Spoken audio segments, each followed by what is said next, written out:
What's up, YouTube? Let's talk about the iPhone 2018 experience. So today we're going to be talking about what I like about the iPhones, what I dislike about the iPhones, and the overall experience that you get out of them. So to first start off with, I used to use iPhones for a long time. I liked them a lot, and I thought the prices were pretty fair on them for what you got. It was actually really cool, better than Android at the time. Now I'm finding I've used Android for a while. I have to say there are things that I really like about Android in terms of the fluidness. And there are things that I miss about Apple, like the ecosystem. But let's get into how the Apple experience on the iPhone has really changed in 2018. And I'm kind of excited about it. And not for what you expect. And so to start off with, let's talk about the iPhone XS and the XS Max. So they look amazing. They feel great. I've actually been to the store to try them out, and I have to say they really do feel like a great phone. They're expensive, but they feel like an expensive phone, which is good. It marks off that category. It comes in silver, space gray, and a gold, which I actually kind of like. I didn't expect to like. It's totally different from the days when you had the gold version of the iPhone. I want to say 5. So, anyways, starting off with you've got two displays that are really nice. You've got OLED displays on both of them. I'm not going to hit the details too much because we all can look up the details sheet. In fact, I have them in front of me, but I'm not going to list them out. Point is, they have really good. The resolution's great, and the pixels per inch are really nice as well. It's pretty much waterproof for 30 minutes in 4 feet of water, which is quite nice. It has a great camera, 4K at 60 frames per second. I really have to say, by looking at the reviews, again, I don't have one, looking at the reviews of the iPhone XS Max and XS, the camera's just great. I really like the 4K camera, and taking still photography, it looks really good and dynamic. Obviously, it has HDR built into the OLED, and it's a great display, which unfortunately is part of the problem, and we'll talk about that soon. But it's got dual 12 megapixel cameras in it. It's got the A12 Bionic chip. Again, this is where specs don't matter. It's about software optimization. Things work, things launch quickly, things work really well. But talking about the cons on this, unfortunately with iOS 12, it still hasn't impressed me yet with the fluidity. The problem is that the OnePlus 5T I have here in the Nexus 7 2013 inch, the UI performs better than the iPhone, and this is an $1,000 to $1,100 device. Unfortunately, I still notice a little bit of lag when I'm going in between things and switching between apps and going on the menuing. So unfortunately, that's still a problem, and that's really one of the reasons why I switched over.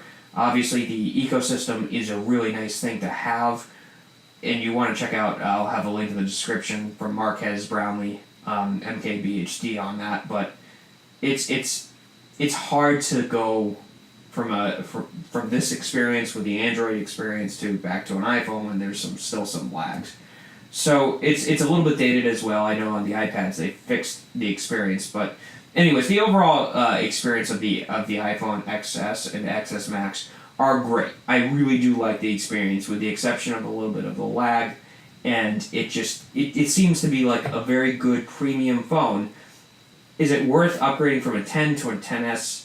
I don't think so. This is the S model year, unless you are wanting to be on the bleeding edge.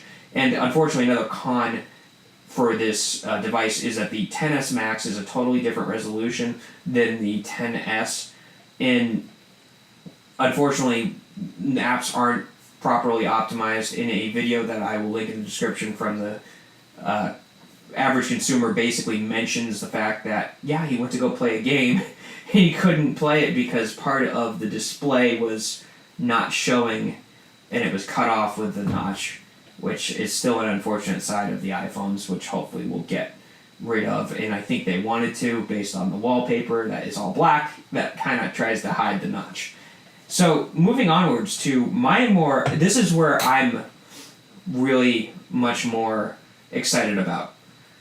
The iPhone experience for the common consumer that doesn't want to spend $1,000 and maybe want to spend $750, which makes your monthly payments less. The iPhone XR. There has been a lot of cons associated with this device, which are somewhat warranted, but let's talk about the pros first. The pros. The colors are just awesome, man. They have it in product red, they have it in yellow, white, coral, black, and blue. That's great. Those are awesome colors. Coral is okay, not my thing, but they are nice colors to have. They're not your pastel-y colors that they used to have. They have them in these really nice dark colors. It's got a nice 6.1-inch screen, which is quite nice, but people are complaining a lot in terms of the con that they don't have a 1080p display.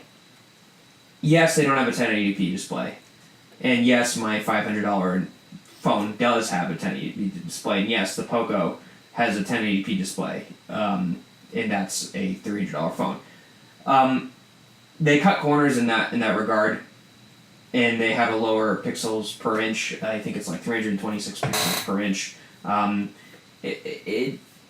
Yeah, it's got a lower quality display. It's not true 1080p. I'm not exactly sure what the numbers are because they're so out there. And it's just weird with Apple and resolution. But I don't think that's going to matter to the common consumer. And I don't want to say anything, but to be honest, I'm not sure if it's going to even matter to me. I'm sure you're going to miss the HDR, which is quite nice to have. But I mean, this is a 6-inch screen. It would be nice if it was 1080p, but I don't necessarily need it to be 1080p. And I bet you that despite all of this, the screen's still going to look halfway decent. It's not going to be like a completely night and day difference, unless your probably eyeball is going to be close to it. I don't really care that much that they switched the screen out. And another thing they omitted was the 3D touch. I don't care. The 3D touch wasn't something that I cared about for the feedback, but you still can press. And it'll still work in a similar way. It just doesn't give you the feedback. So I don't really care about that in terms of features. And they've switched it from from two 12 megapixel cameras to one 12 megapixel camera, which looks really good, I'm sure, as well. I'm more interested in that. I am really excited about that. I am really excited that it has wireless charging. It's a really cool device, and I think that for most common consumers out there, they don't care. They're going to see this new phone, and they're going to be like, oh, it doesn't cost as much as the 10S, and it looks really, really nice. I'm going to get this. I predict, like a lot of other YouTubers out there, that the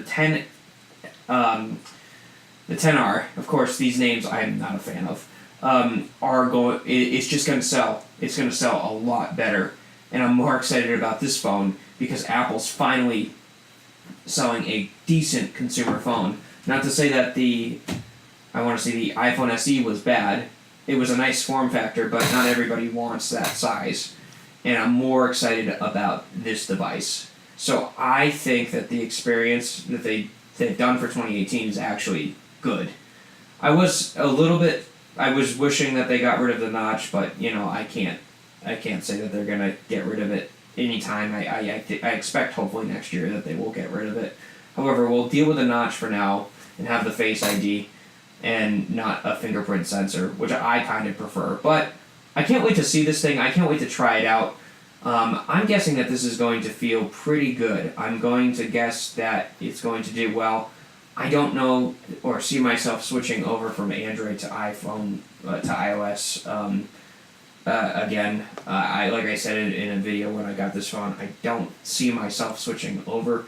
I really do miss the ecosystem, but I kind of like the fluidity and the fact that this costs $500 and not $750 or $1,000. But I really do see that people who are into iPhones and want to get an upgrade, this is a very compelling upgrade. How many people that have an iPhone out there know the real difference between the resolutions and as far as OLED versus LCD? It's probably not that many, and I guarantee you, even if they do know the difference, I wonder if they're going to care that much. and that's what I'm saying. As a geek, I do like it. I do prefer OLED.